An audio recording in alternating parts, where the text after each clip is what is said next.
লন্ডনের স্থানীয় সরকারের দায়িত্বে থাকা অবস্থায় বাংলাদেশের এমপি হতে প্রচারণা চালানোর কারণে ব্যাপক সমালোচনার মুখে পড়েছেন সেখানকার কয়েকজন ব্রিটিশ বাংলাদেশি কাউন্সিলর।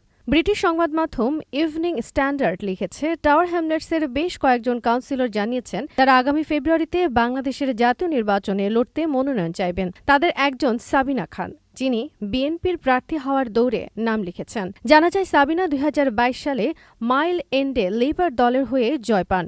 তবে গত বছর সেখানকার ক্ষমতাসীন আম্পায়ার পার্টিতে যোগ দেন। কাউন্সিলের নথিপত্র অনুযায়ী তিনি টাওয়ার হ্যামলেটসের টাউন হলের গুরুত্বপূর্ণ ভূমিকায় থাকলেও গত ফেব্রুয়ারি থেকে অর্ধেকেরও কম বৈঠকে উপস্থিত ছিলেন।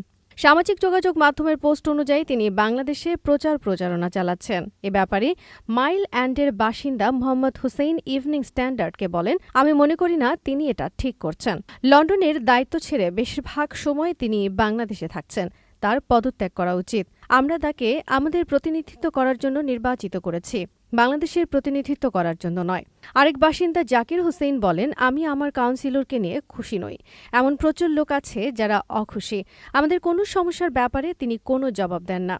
এদিকে বিএনপির প্রার্থী হওয়ার জন্য ল্যান্সবেরি ওয়ার্ডের স্বতন্ত্র কাউন্সিলর ওহিদ আহমেদও প্রচারণা চালাচ্ছেন। নিজের সামাজিক যোগাযোগ মাধ্যমে বাংলাদেশের অর্থনীতি, নারী শিক্ষা ও উত্তর পূর্বাঞ্চলের খানাখন্দে ভরা রাস্তাঘাটে দুর্ভোগের চিত্র তুলে ধরেছেন। ওহিদ আহমেদ ২০০২ সালে লেবার পার্টির হয়ে প্রথমবার কাউন্সিলর হন। পরে লুৎফর রহমানের দলে যোগ দিয়ে ২০১৪ সালে টাওয়ার হ্যামলেটস ফার্স্টে জয় পান। পরবর্তীতে ২০২২ সালে আম্পায়ার পার্টির হয়ে নির্বাচিত হন।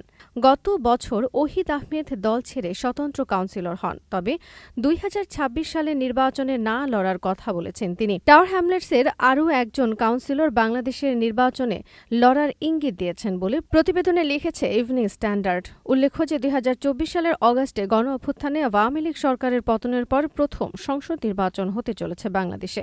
লন্ডনের অফিসে বসে বাংলাদেশের এই নির্বাচন লড়ার অভিপ্রায় এবং প্রচারণা চালানোকে অগ্রহণযোগ্য বলছে সেখানকার স্থানীয় সরকার। হাউজিং, কমিউনিটিজ ও লোকাল গভর্নমেন্ট মন্ত্রণালয়ের একজন মুখপাত্র বলেছেন, এই ধরনের আচরণ গ্রহণযোগ্য নয়।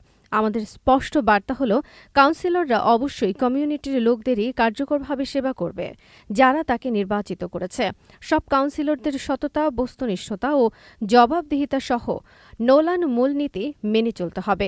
জানা যায়, ব্রিটিশ সরকার চলতি বছরের শুরুতে টাওয়ার হ্যামলেটস কাউন্সিলের স্বচ্ছতার অভাব এবং বিষাক্ত সংস্কৃতির কারণে সেখানে মন্ত্রণালয়ের প্রতিনিধি বসায়। ২০২৪ সালের একটি পর্যবেক্ষণ প্রতিবেদনে দেখা যায়, টাউন হলে রাজনৈতিক